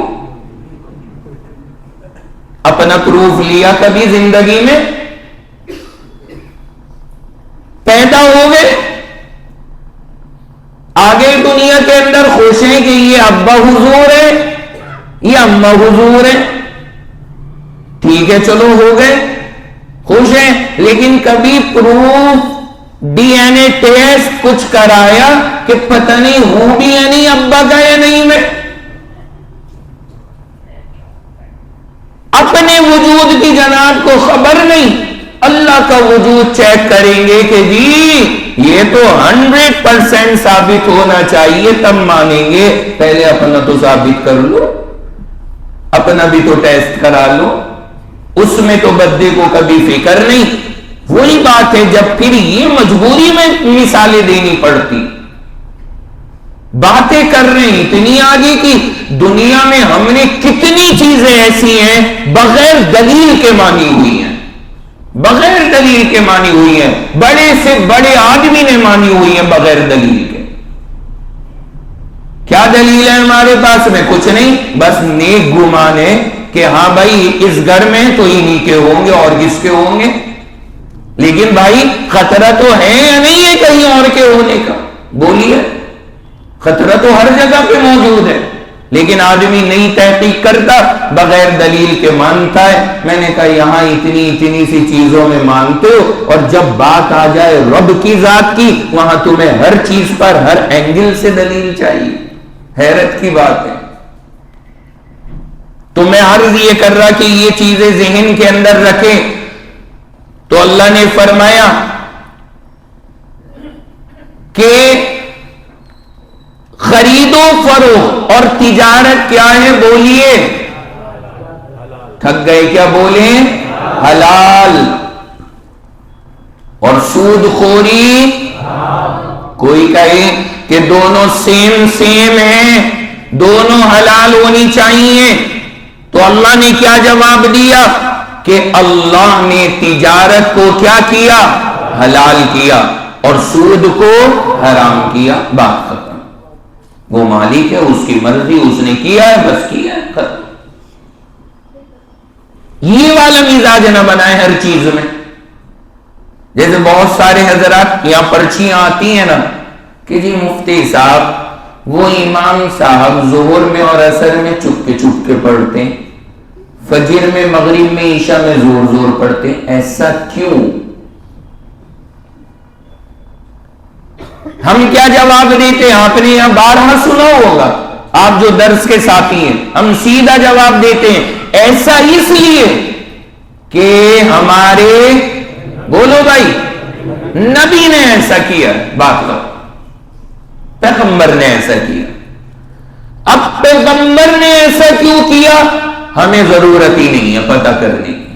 ہمارے لیے ہمارے نبی کا عمل کافی ہے. ہماری کھوپڑی میں نہ بھی آئے ہم تب بھی مانیں گے، کیونکہ ہمیں اپنے نبی کے کسی عمل کی وجہ سمجھنے کی ضرورت نہیں. ہم تو صرف اس وجہ سے مان رہے ہیں کہ وہ ہمارے نبی، جو انہوں نے کیا وہ ہم کریں.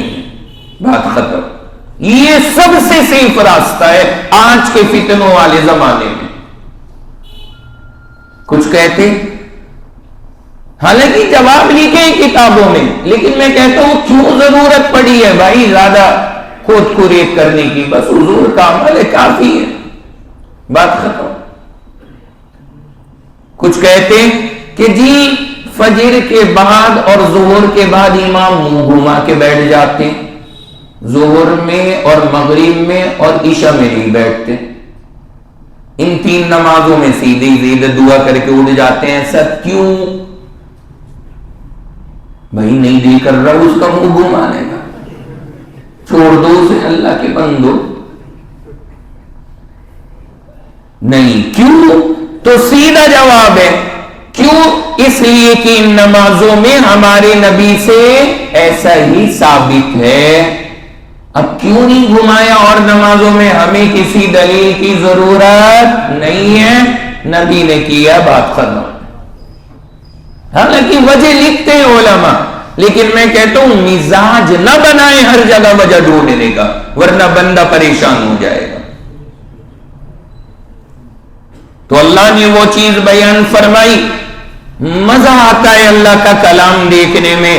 احل اللہ البیع وحرم الربا. اللہ نے کہا یہ لوگ کہتے ہیں کہ سود تو تجارت کی طرح ہے. اللہ نے کہا نہیں ہے، نہیں تجارت کی طرح. اور اللہ نے کہا فرق کیا ہے کہ تجارت کو اللہ نے حلال کیا اور سود کو اللہ نے حرام کیا. یہ فرق ہے دونوں کے درمیان، دونوں ایک جیسے ہرگز نہیں ہے. تو یہ ہے اللہ تبارک و تعالی کا کلام. اب اللہ تعالی کے فیصلوں کی جو حکمتیں ہیں وہ اللہ جانتے ہیں، ہمیں نہیں پتا. وہ کون جانتا ہے؟ اللہ جانتا ہے. یعنی اللہ نے ایک چیز کو حلال کہا، ایک کو حرام کہا. حالانکہ سود تو ایسی چیز ہے جس کی وجہ آج ہم دیکھ رہے ہیں دنیا میں تباہی، آنکھوں سے تباہی نظر آ رہی ہے سود کی. کتنوں کے گھر بک رہے ہیں، کتنوں کی اولادیں برباد ہو رہی ہیں، کتنوں کے کاروبار تہس نہس ہو رہے ہیں، کتنا کچھ بربادی ہو رہی ہے سود کی وجہ سے. وہ سب دکھ رہا ہے. لیکن نہ بھی دکھے تو اللہ کے فیصلوں کی حکمتیں ساری ہماری سمجھ میں نہیں آ سکتی. اللہ جانے. یہ خنزیر کو جو اللہ نے حرام کیا نا، آج آپ اٹھا کے دیکھنا، جا کر کے گوگل کرنا ذرا، اور گوگل پر ویسے ہی رینڈملی لکھ کر کے پوچھ لینا کہ خنزیر کے گوشت سے کیا نقصانات ہیں. آپ حیران رہ جاؤ گے پڑھ کر کے، جو تحقیقات پڑی ہوئی ہیں. اور وہ مسلمز کی نہیں ہے، وہ مسلمز کی نہیں ہے، وہ تحقیقات غیر مسلموں نے ڈالی ہوئی ہیں کہ خنزیر کے گوشت سے کتنے خطرناک نقصانات ہیں. میں نے ایک پورا آرٹیکل اپنے پاس میں سیو کیا ہوا ہے. اس میں انہوں نے اخیر میں جو ریزلٹ نکالا ہے، انہوں نے کہا برین اور ہارٹ کے لیے سب سے خطرناک چیز ہے. پوری رپورٹ ہے 5 پیج کی، اور اخیر میں ریزلٹ نکالا خنزیر کا گوشت برین اور ہارٹ، دل اور دماغ، اور بچا کیا؟ بچا کیا؟ اس میں لکھا ہے انہوں نے برین اور ہارٹ کے لیے سب سے خطرناک ہے، اور کیا باقی بچا. تو اب دنیا یہ حکمتیں ڈھونڈتی رہے، نکالتی رہے. اللہ نے حرام کر دیا ہے کوئی وجہ اللہ کے حرام کرنے کی. ہر وجہ ہم نہیں پوری سمجھ سکتے، ہماری رسائی نہیں ہے وہاں تک. شراب اللہ نے حرام کر دی، دیکھ لیجئے سارا اب تو دنیا مانتی ہے کہ اس میں نقصان ہے. پوری دنیا اسے لکھ کر کے بیچ رہے ہیں کہ اس سے تم برباد ہو جاؤ گے. اللہ نے پہلے ہی حرام کر رکھا ہے اسے. تو حکمتیں چاہے سمجھ میں نہ آئے، وقت کے ساتھ کبھی کبھی تمہیں اللہ کے کسی فیصلے کی وجہ سمجھ میں آئیں گی. اور ایسا بھی ہو سکتا ہے ساری زندگیاں گزر جائیں اور تم پہنچ ہی نہ سکو اللہ کی حکمتوں تک. تو شراب حرام کر دی اللہ نے، حکمت آج آپ دیکھ لیں دنیا مان رہی کہ واقعی بہت ہی بری چیز ہے. میں نے آپ کو سنایا تھا نا ان عالم کا، جب وہ یو ایس کی فلائٹ میں بیٹھے تو انہیں ایئر ہوسٹس نے لا کر کے شراب پیش کی کہ جی پیجیے، پیک لا کے دے دیا، چڑھا لیجیے، گٹک کر لیجیے تاکہ 24 گھنٹے تک تم زیادہ باغے نہ پھرو جہاز میں. لمبی فلائٹ ہے. یہ ہمارے انڈیا والے سعودی کے 4-5 گھنٹے میں اتنا پیشاب پخانہ کرتے ہیں کہ وہ بھی فلائٹ والے گھبرا جاتے ہیں. انہیں ہو کیا رہا؟ بڑی حیرت ہوتی ہے. ہاؤس فل چلتا ہے, ٹوائلٹ جناب خالی نہیں رہتی. یہ ہمارے یہاں سے سعودی کی فلائٹ میں آپ کو اگر چلے جائیں نا اٹھ کر کے, بعض مرتبہ ویٹنگ میں کھڑے ہونے پڑتا ہے, یہ نکلے گا تو میں جاؤں گا. بہت ہی آدمی اچھا کچھ کا دل بھی کرتا کہ جہاز میں آئے تو پیشاب تو کریں. ایسا کیسے ہو؟ مزہ نہیں آ رہا. مطلب پیشاب بھی نہیں کیا تو کیا جہاز کی سواری؟ آدمی کہہ تو سکے کہ ہم نے تو جہاز میں بھی پیشاب کر رکھی, تم ہماری کیا برابری کرو گے؟ تو اتنا زیادہ ہمارے یہاں زبردست رواج ہے. تو میں عرض یہ کر رہا کہ اس نے لا کر کے دی کہ لیجیے پئیں گے. انہوں نے کہا سیدھا عالم تھے, انہوں نے کہا یہ ہمارے یہاں الاؤ نہیں ہے, حرام ہے, نقصان دہ چیز ہے. اب وہ اس کی تھوڑی فضیلت بتانے لگی کہ جی سارے پی رہے ہیں اور ساری وجہ. انہوں نے کہا مجھے کوئی اعتراض نہیں, بس ایک بات سن, ایک گلاس میں نکال اور پائلٹ کو پلا دے, پھر مجھے بوتل لا دے. ایک گلاس نہ اسے پائلٹ کو پلا دے, پھر بوتل مجھے لا دے. پھر بتا کہ نہیں الاؤ نہیں ہے پائلٹ کے لیے. ٹیسٹ ہوتے ہیں فلائٹ میں چڑھنے سے پہلے کہ آپ جس ٹائم فلائٹ پر آ رہے ہیں اس سے 18 گھنٹے پہلے تک بھی کوئی الکوہل کی چیز آپ نے یوز نہ کی ہو. آپ ٹیسٹ کر کے پھر آپ کو سیٹ پہ بٹھایا جاتا ہے. انہوں نے کہا کیوں نہیں پلا سکتے؟ اس نے کہا کہ جی اگر اسے پلا دی امریکہ کی بجائے افریقہ اتار دے گا جہاز, پتہ ہی نہیں کہاں لے جائے. انہوں نے کہا اسی لیے اسلام نے منع کیا, اسلام نے منع کیا. یعنی دنیا مان رہی ہے نا کہ عقل خراب ہو رہی ہے, اسی لیے پائلٹ کو الاؤ نہیں ہے, نہیں پینے دے رہے کیونکہ عقل ٹھکانے نہیں رہے گی. انہوں نے کہا پھر ہم ہی پاگل دکھ رہے ہیں, ہم ہی رہ گئے عقل خراب کرنے کو. جن سے تمہیں کام لینا ہے ان کے لیے الاؤ نہیں, اور جنہیں تمہیں بیڑا غرق کرنا انہیں دبا کے پلا دو. لو جی سر جی, لو جی سر جی, اور یہ بھی جناب والا مست ہے کہ جی بڑی عزت سے پلا رہے ہیں تو پی لینی چاہیے. تو یہ ہے, میں خالی تفریحی مثالیں نہیں ہیں, یہ واقعی لاجک ہے. میرے رب کی جو شریعت ہے نا یہ بالکل ہمارے مزاج کے مطابق اللہ نے بنائی ہے, کیونکہ یہ پوری مشینری اسی کی بنائی ہوئی ہے. اسے پتہ ہے کیا چیز اچھی ہے کیا چیز بری ہے. تو اللہ تعالیٰ نے اس کو بیان فرمایا. اللہ نے کہا تمہیں حکمت نہ بھی پتا ہو تو کوئی حرج کی بات نہیں ہے, ٹینشن نہ لینا, حکمتیں تمہیں سمجھ میں بعد میں آتی رہیں گی, کوئی مسئلہ نہیں ہے. لیکن فی الحال تم اس چیز سے اپنے آپ کی حفاظت کرو. اللہ نے ارشاد فرمایا فَمَنْ جَاءَهُ مَوْعِظَةٌ مِّن رَّبِّهِ فَانْتَهَى فَلَهُ مَا سَلَفَ. اللہ یہ ارشاد فرماتے ہیں آیت 275 میں سورۃ البقرہ, سود کا ٹاپک چل رہا ہے. اللہ ہر اینگل سے سمجھا رہے ہیں سود کتنا نقصان دہ ہے. آگے اللہ نے فرمایا کہ اگر تم نے سود کا کوئی معاملہ کر کے اپنے پاس رقم جمع کر لی, یعنی جس وقت یہ آیت اتر رہی ہے اس سے پہلے تو سودی معاملہ جائز تھا. جائز تھا یا نہیں تھا میرے بھائی؟ سارے کر رہے تھے, مسلمان بھی کرتے تھے. جیسے شراب جب تک حرام نہیں ہوئی تھی صحابہ بھی پیتے تھے, صحابہ کی مجلسوں میں بھی شراب چلتی تھی. جس دن سے حرام ہوئی انہوں نے بہا دی ساری نالیوں میں. تو اللہ نے کہا آج میں نے اسے حرام کیا، لیکن ہو سکتا ہے تمہارے پاس سود کے ذریعے رقم آئی ہوئی ہو اور اکٹھا ہو تمہارے پاس مال، تو کیا کرنا ہے؟ اس مال کو لے جا کے جلا لیں؟ اس مال کا کیا کرنا ہے؟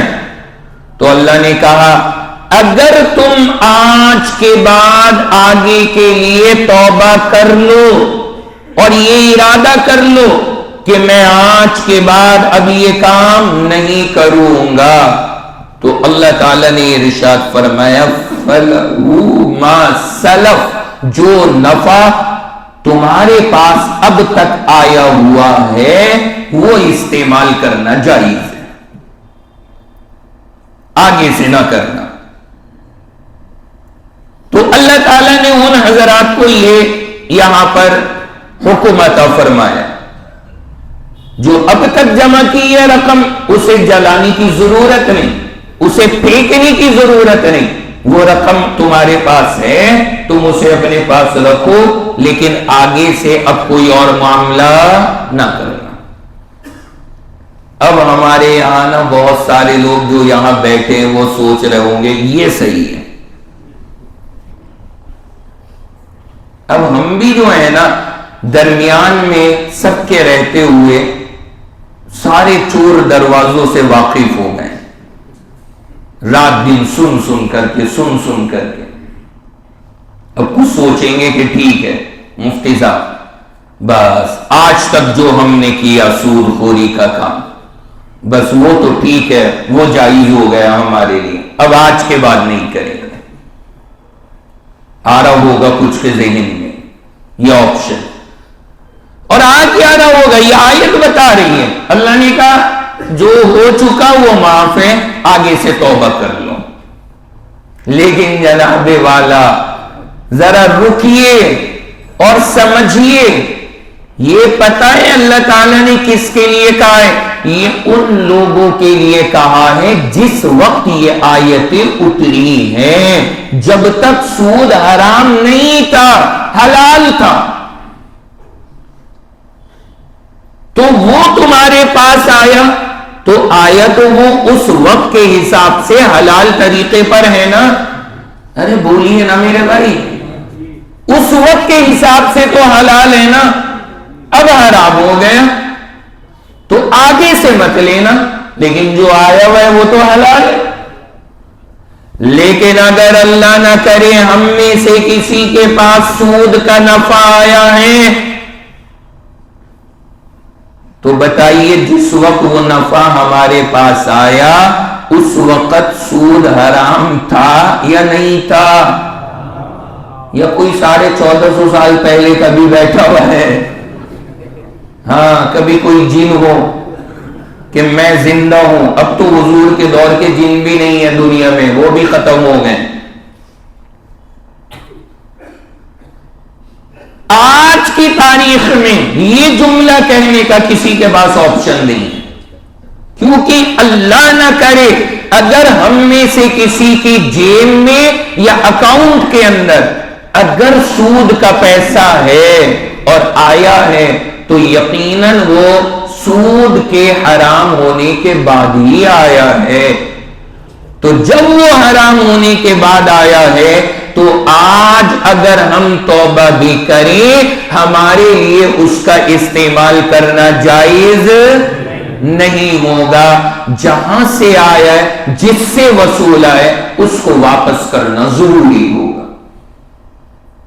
اور اگر نہیں ہے کسی کو واپس کرنے کا ٹھکانہ، جیسے بینک کے اکاؤنٹ میں انٹرسٹ کی رقم آئی ہوئی ہے تو اسے کسی غریب کو دے دیجئے بغیر ثواب کی نیت کے، اس سے اپنا پیچھا چھڑا دیجئے۔ تو یہ ہے اللہ نے فرمایا فَمَنْ جَاءَهُ مَوْعِظَةٌ مِّن رَبِّهِ فَانْتَهَا فَلَهُ مَا سَلَفَ۔ اللہ نے فرمایا اگر ہو چکا ہے اس زمانے کے لوگوں سے کہ اب تک جو ہو گیا وہ اللہ نے معاف کر دیا، اب آگے سے ایسا مت کرنا۔ وَأَمْرُهُ إِلَى اللَّهِ، اللہ نے فرمایا اب آگے سے تمہارا معاملہ اللہ کے حوالے ہے، اللہ تعالیٰ ہر چیز کو تمہاری دیکھ رہے ہیں. ومن عاد، اور اگر اب دوبارہ کیا، یہ دھمکی. ومن عاد، اللہ کی یہاں سب ہے، رحم بھی، شفقت بھی، مغفرت بھی، دھمکی بھی. اللہ نے کہا ومن عاد، جس نے خبرداری حرکت اب دوبارہ کی، فَأُولَئِكَ أَصْحَابُ النَّارِ، اللہ نے فرمایا یہی وہ لوگ ہیں جو دوزخ میں جائیں گے. کیسی خطرناک وعید ہے یہ سود خوری کے لیے. وَمَنْ عَادَ، جس نے یہ کام کیا، فَأُولَئِكَ أَصْحَابُ النَّارِ، یہی وہ لوگ ہیں جو دوزخ میں جائیں گے. اور اخیر جو جملہ کہا اللہ نے، ہم فیہا خالدون، اور یہ دوزخ میں ہمیشہ ہمیش کے لیے رہیں گے، دوزخ سے کبھی نکلنے والے نہیں ہیں. اللہ ہم سب کی حفاظت. یہاں ایک بات یاد رکھنا، یہ جو بات اللہ نے کہی ہے سود خور ہمیشہ کے لیے دوزخ میں جائیں گے، اس سے مراد وہ سودی کاروبار والے لوگ ہیں جو سود کو حلال سمجھ کے کرتے ہیں. سود کو وہ حرام بھی نہیں سمجھتے اور یہ کہتے ہیں کوئی حرج نہیں سودی معاملات کے اندر اور کوئی مسئلہ نہیں، کر سکتے، سود حرام نہیں ہے. تو جو سود کو حلال سمجھ کے کرے گا وہ بندہ کافر ہو جائے گا اور اسلام سے باہر ہے اور ہمیشہ کی دوزخ ہے. اللہ کا یہ اعلان ہے. اللہ ہم سب کی پوری حفاظت فرمائے. باقی سود کی ڈیفینیشن، سود کا مطلب، کہاں پہ سود ہو سکتا ہے، کس طرح، یہ میں انشاءاللہ آئندہ ہفتے عرض کروں گا. اور پھر اس کے بعد والے ہفتے میں اس پر جو وعیدیں میرے نبی نے ذکر کی ہیں وہ انشاءاللہ خاص شب براءت کے موقع پر آپ حضرات کے سامنے عرض کیا جائے گا. اس مرتبہ چونکہ آج 1 شعبان شروع ہو گئی ہے، بس اگلا چاند انشاءاللہ رمضان کا ہے. اللہ ہم سب کو عافیت کے ساتھ رمضان تک پہنچا دے. تو اگلا چاند رمضان کا ہے. آج 1 تاریخ شروع ہو گئی ہے، کل کو عربی کی 1 تاریخ رہے گی شعبان کی. تو انشاءاللہ اگلے منگل سے جو اگلا دوسرا منگل ہے وہ شب برات کی شب میں انشاءاللہ یہاں پر ہوگا. اس کے اندر ہم اس عنوان کو اللہ نے چاہا اس مبارک رات میں پورا کریں گے اور وہی پھر انشاءاللہ ہمارا اس سال کا آخری درس بھی ہوگا. وہاں پہ چونکہ مضمون بھی پورا ہو جائے گا، آیات بھی پوری ہو جائیں گی اور موقع بھی مکمل ہو جائے گا. پھر اس کے بعد جو اخیر کے 2 رکوع ہیں یہ پھر انشاءاللہ عید الفطر کے بعد آپ حضرات کے سامنے عرض کیے جائیں گے. اللہ ہم سب کو عمل کی توفیق عطا فرمائے. کہہ رہے ہیں 15 سال کا لڑکا اذان دے سکتا ہے یا نہیں؟ بالکل دے سکتا ہے. 15 سال کے پاس ہر طرح سے سرٹیفکیٹ ہے. وہ اب بالغ ہونے کی کوئی علامت پائی جائے نہ پائی جائے تب بھی وہ اذان کیا نماز بھی پڑھا سکتا ہے. جو لڑکا 15 سال کا ہو گیا وہ اب ساری نمازیں پڑھا سکتا ہے. اور اگر 15 سال سے پہلے بالغ ہونے کی علامتیں پائی جائیں تو وہ اس سے پہلے ہی بالغ مان لیا جاتا ہے. کہہ رہے معلوم یہ کرنا ہے کہ رکوع میں کی تسبیح میں جو نمبر ہوتا ہے، اچھا رکوع کے بیچ میں جو نمبر ہوتا ہے وہ کس چیز کا ہوتا ہے؟ قرآن میں، قرآن پاک کے اندر رکوع کے نشان بنے ہوتے ہیں سائیڈ میں، اس میں 3 نمبر پڑے ہوتے ہیں، ایک اوپر ایک نیچے ایک بیچ میں، جسے ہم کہتے ہیں عین کے پیٹ میں. تو ایک نمبر ہوتا ہے سورت کا، ایک ہوتا ہے پارے کا، کہ سورت کا رکوع نمبر یہ ہے اور پارے کا رکوع نمبر یہ ہے. اور جو بیچ میں نمبر ہوتا ہے وہ اس رکوع میں کتنی آیتیں ہیں اس کا ٹوٹل لکھا ہوتا ہے. اس عین کے جو بیچ میں نمبر پڑے ہوتے ہیں اس رکوع میں کتنی آیتیں اس کا نمبر ہوتا ہے جو وہاں لکھا جاتا ہے. معرفت الہی کیا ہوتی ہے، اسے کیسے حاصل کریں؟ معرفت الہی کا مطلب ہے اللہ کی پہچان. اور اللہ کی پہچان کیسے حاصل ہوگی؟ علم کے ذریعے. بندہ علم حاصل کرے اور پھر اس پر عمل کرے، یہی اللہ کی پہچان کا راستہ ہے۔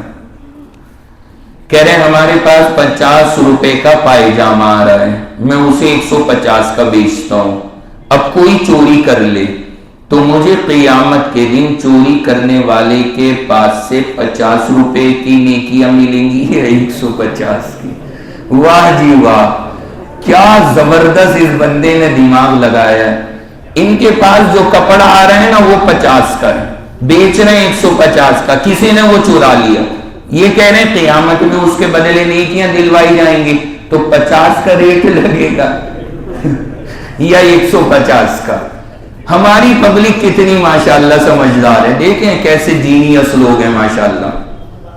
تو اس کے بارے میں یاد رکھیے، کیا ریٹ لگے گا اللہ بہتر جانے۔ حدیثوں میں ہمیں نہیں لکھ کے دیا گیا کہ تمہاری خرید والے ریٹ سے نیکیاں دلوائی جائیں گی یا بکنے والے ریٹ سے دلوائی جائیں گی، جس سے بھی ملیں گی آپ کا بینیفٹ ہوگا، اس کی آپ فکر نہ کریں، جو بھی ہوگا آپ کو بدلہ ضرور ملے گا اور وہ انشاءاللہ فائدے کا ذریعہ بنے گا۔ اب جو چیز نہیں ہے کلیئرلی مینشن، ہم اپنی طرف سے اس کو نہیں کہہ سکتے کہ جی یہ اس حساب سے ہوگا، اللہ بہتر جانے۔ کہہ رہے ہیں یہ پوچھنا ہے کہ رجب کے مہینے میں کنڈوں کی کیا رسم ہے، ہمارے پڑوس میں بھرے جا رہے ہیں۔ میں پچھلے ہفتے اس کی پوری وضاحت کر چکا ہوں کہ یہ رجب کے کنڈے کیا ہوتے ہیں۔ کہہ رہے ہیں آپ کا حضرت معاویہ رضی اللہ عنہ کے بارے میں کیا عقیدہ ہے؟ کہہ رہے ہیں حضرت معاویہ کے بارے میں کیا عقیدہ ہے؟ ہمارا عقیدہ سمپل ہے، وہ ہمارے سروں کے تاج ہیں، ہمارے دلوں کا سکون ہے، ہماری آنکھوں کے تارے ہیں اور ہمارے ایمان اور عقیدے کی بنیاد ہیں، اور ہمیں اپنی جان سے زیادہ پیارے ہیں، اور وہ میرے نبی کے لاڈلے صحابی ہیں۔ سیدھا عقیدہ۔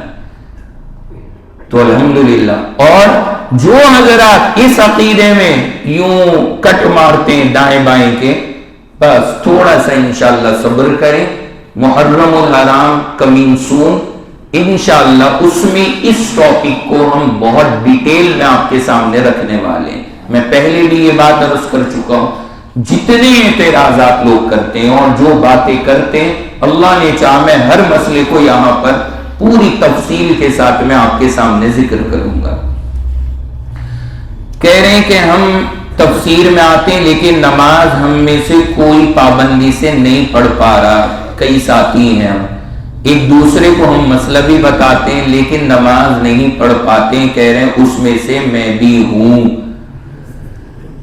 بھائی دیکھیں، آپ آ رہے ہیں بہت اچھی بات ہے، وہ بھی آپ دین کا کام کر رہے ہیں بہت اچھی بات ہے، لیکن آپ نماز نہیں پڑھ پا رہے، تو یہ تو بندے کے لیے پھر ایسے ہی ہو گیا نا، جیسے میں نے آپ کو بار بار میں کہتے رہتا ہوں، کھانے کے لیے آپ ہاتھ دھو رہے ہیں، دھو لیے، آ کے بیٹھ گئے، پھر دھونے چلے گئے، پھر آ کے بیٹھ گئے، پھر چلے گئے ایک بار اور دھو، کھانا نہیں کھا رہے، ہاتھ ہی دھو رہے ہیں۔ تو یہ جو ساری چیزیں ہیں نا، یہ سب آپ کو وہاں تک پہنچانے کے لیے، اور اگر ہم وہاں تک نہیں پہنچ رہے تو ہم خالی ہاتھ دھو رہے ہیں، کھانا نہیں کھا رہے۔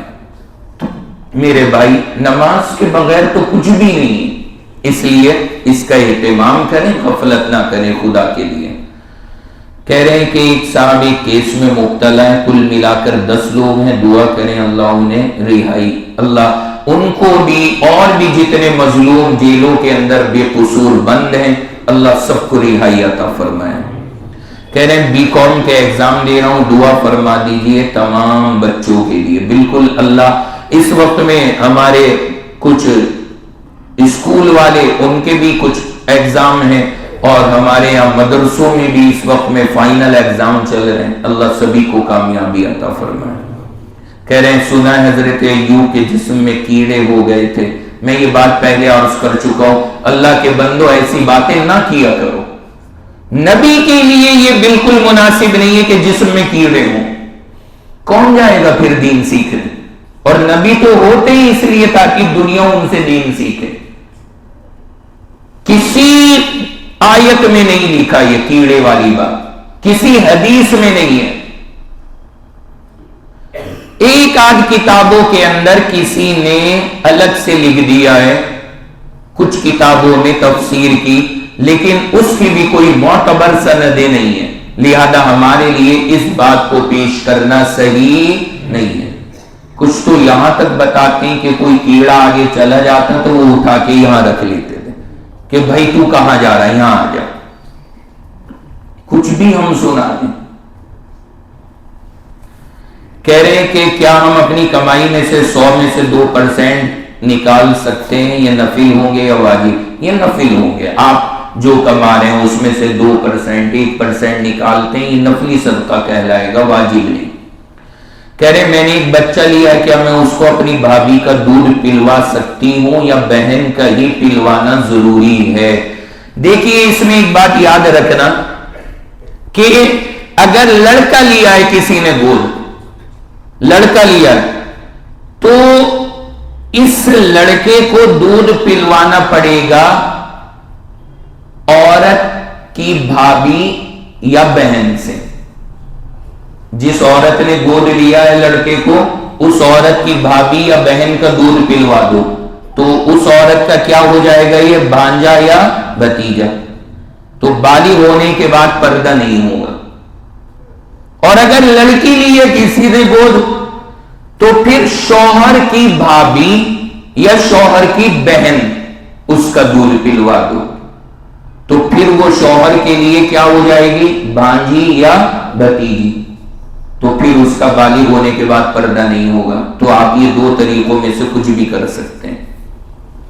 کہہ رہے ہیں اگر میں نے نظر مانی کہ میری کمیٹی کھل جائے تو میں 2.5% اللہ کے نام کا دوں گا، مگر نہیں کھلی تو کیا میں بعد میں کھلنے پر دینے ہوں گے؟ آپ نے کہا کہ آج میں پرچی اٹھانے جا رہا ہوں، اگر آج کھل گئی تو میں نظر مانتا ہوں 2.5% اللہ کے نام کا، اور جناب نہیں کھلی، بچ گئے آپ بچ گئے. اب اگر اس کے بعد کھل جائے تو اب تو نہیں، اب وہ آپ نے تو اس وقت کے لیے کھائی تھی نا، اب وہ اس ٹائم نہیں کھلی تو اب جب بعد میں کبھی کھلے گی تو آپ کے لیے 2.5% دینا ضروری نہیں ہوگا. کیا عدت میں عورت قرآن موبائل میں سن سکتی ہے؟ بالکل، کیا حرج کی بات ہے، قرآن بیان نعت تلاوت سب سن سکتی ہے. عدت والی سے فون پر بات کر سکتے ہیں؟ بالکل کر سکتے ہیں.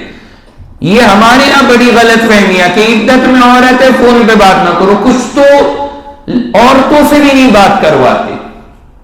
یہ سب جاہلیت کی رسمیں، وہ سب سے بات کر سکتی ہے، عورت سے بھی مرد سے بھی. البتہ نامحرموں سے نہ بات کریں، جو نامحرم مرد ہیں اجنبی ہیں، لیکن کوئی ضرورت پڑ جائے تو ان سے بھی بات کر سکتی ہے. جیسے میں نے مثال دی ہے پہلے بھی آپ کو، کیا عورت عدت میں گھر میں سلنڈر ختم ہو گیا، اب وہ سلنڈر والے کو فون کر رہی ہے، کوئی اور ہے نہیں کرنے والا تو وہ کر سکتی ہے، فون کرے کہ بھائی سلنڈر لا دو، تو کوئی حرج کی بات نہیں ہے، جائز ہے. کہہ رہے فلیش کے باہر آ کر پیر دھونے ضروری ہیں یا نہیں؟ یہ ڈیپینڈ کرتا ہے آپ نے کس اسٹائل میں فراغت حاصل کی ہے. اگر آپ نے زیادہ وہاں پہ اچھل کود مچائی ہے اور چھینٹیں آپ کی ٹانگوں پہ پیروں پہ ہر جگہ آئی ہیں تو بالکل دھوئیے آ کر. اور اگر سلیقے سے کیا چھینٹ وغیرہ بالکل نہیں آئی ہے اور ہاتھ پیر آپ کا پیر بالکل صاف ستھرا ہے تو پھر دھونے کی ضرورت نہیں ہے، پھر شریعت نے ضروری. تو یہ بندے کے اپنے طریقے پر ڈیپینڈ کرتا ہے. اگر چھینٹیں اڑائے گا زیادہ تو جہاں چھینٹ جائے گی دھو لو، اور اگر سلیقے سے کیا گندگی نہیں گئی تو پھر کوئی حرج کی بات نہیں ہے. دعا فرما.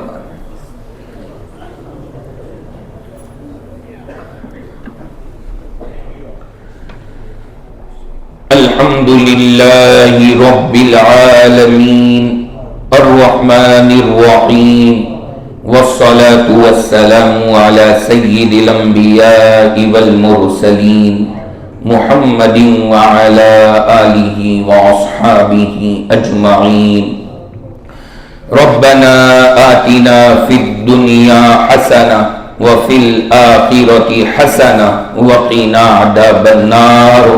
وقنا عذاب القبر وقنا عذاب الحشر وقنا من فتنة المسيح الدجال رب ارحمہما کما ربیانی صغیرا۔